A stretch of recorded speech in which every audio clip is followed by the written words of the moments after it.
obviously one group that has been very critical of these cuts to the public sector over the last wee while, unsurprisingly, is the union that represents the public sector employees as general as well.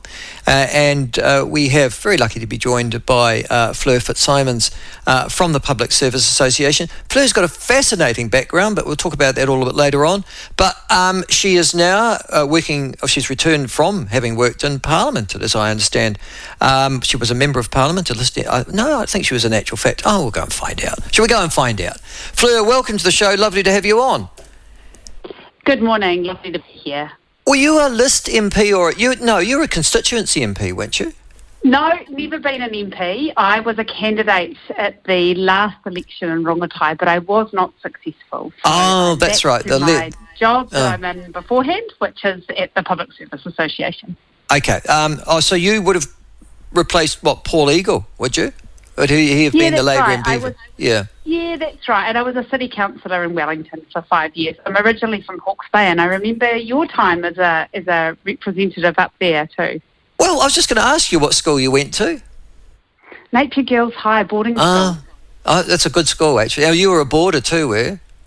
Yeah, farming background. Good on you. No, well, you should be. How come you ended up so far left then in the political spectrum, given a good education like that and a good rural upbringing? Because it's such a compelling place to be defending the important work that public servants do, Michael. Oh, good on you. All right, now, I've just had Professor Grimes on. You probably know him. He's School of Public Policy at Wellington University, former economist. And he has made the point that although he doesn't like necessarily the way in which the public sector is being cut at the moment with its sort of blanket across the board cuts, it is a sector that badly needed to be trimmed. Do you agree with that concept? Well, before I go into the second part of that, I just want to say that I totally agree with him about what he said about the approach to cost cutting. So this government, before it came in, talked a big game about how it was going to do a line-by-line or evidence-based approach to making cuts in the public service. And I accept that. It got elected on that basis. They said that they would do that. When they came into office and actually started to work out how they would fund their tax cuts, we saw none of that. What we've seen is a rushed and chaotic approach to cutting public servants and the jobs that they do with no assessment about what it would mean. No one is assessing what it would mean for services that people rely on. No one is looking into the impact of the cuts on particular communities, and there is no proper analysis being done. They are just simply having to reach these arbitrary targets that are set by the government. So that's the first thing. The second thing is, I don't accept that it is too big. Actually, when you look internationally, New Zealand's public service is of a comparable size to the countries that we usually compare ourselves with. So if you look at England or Australia, it is of a similar proportion. But also we have a growing population, an ageing population, and really complex challenges like climate change. We have an infrastructure deficit.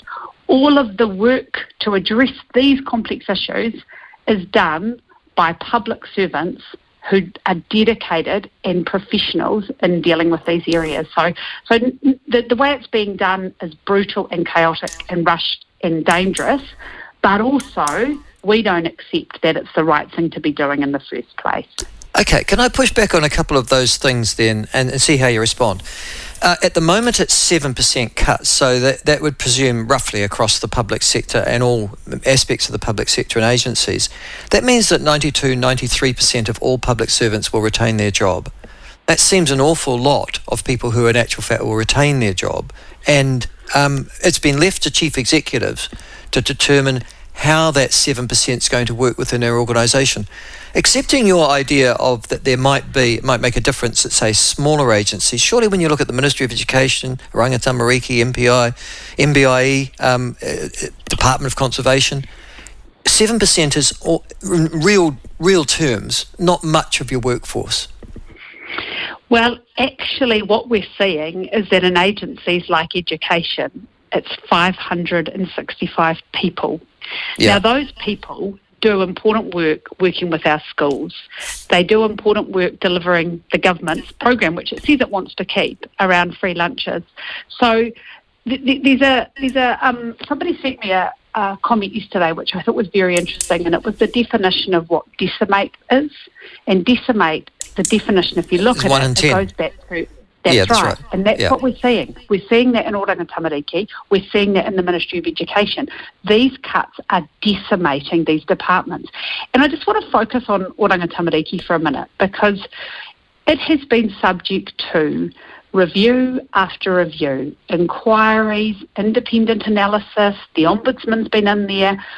Every single one of those reviews has come out with a version of Oranga Tamariki needs more funding and more support. Social workers, none of them said that social workers on the front line making complex decisions in very difficult circumstances need less support. They all said they need more. And what our social worker members tell us is the people whose roles are being disestablished play an absolutely critical role in setting up the frameworks for making decisions about care and protection, about residential institutions, and about the care of children and whānau on a daily basis. So they rely on those people. Okay, and they're Fleur, telling us this is damaging. No, but Fleur, I'm also looking at the fact that there seem to be dysfunctional policy issues, a culture that is wrong in many of those reviews as well. And Oranga Tamariki's numbers have grown significantly over the last 6 years, 16, and I'll come to that in a second, but they've been given enormous resources by the previous government and increased the number of people that they have to work in those departments, and yet they have dysfunctional culture within that organisation. Isn't that what you attack first before you worry about whether or not you've got the adequate numbers? Haven't you? Is your culture right? I absolutely accept that the culture in public service departments in New Zealand is not all healthy and rosy. There are problems. But what you are doing by throwing this massive cuts in is adding to any cultural problems that exist. They are a massive distraction from the work that people need to do. I mean, just if you look at yesterday, 1,000 jobs announced all over Tamariki in education. We know that people who had to tell other people that their roles were proposed to be disestablished were absolutely broken by it. Well, it is deeply distressing and emotionally upsetting. Now, but it is for anybody. But it is for anybody made redundant. Yeah, of course it is. But it is. If you're talking about the dysfunctional culture that exists, that will scar those people and those organisations, not just this week, but for years to come. There is a cost to the change as well, and there's a massive distraction. If you're talking about good, healthy cultures, let's talk about how we make sure that our frontline workers have a better voice in policy design. That, we're absolutely up for that conversation. I'm not saying that everything is perfect and everything is rosy and that there's absolutely no efficiencies to be found. Of course there are. But the way that they're doing this is dangerous. And it's quite violent in its approach. Well, I don't know if I could accept that rhetoric, but it doesn't matter. That's fair enough. That's your view, and that's fair enough. Having said that, Professor Grimes has just pointed out also that the public sector increased by 32%, almost an extra third staff employed between 2018 and 2023, 16,000 extra jobs.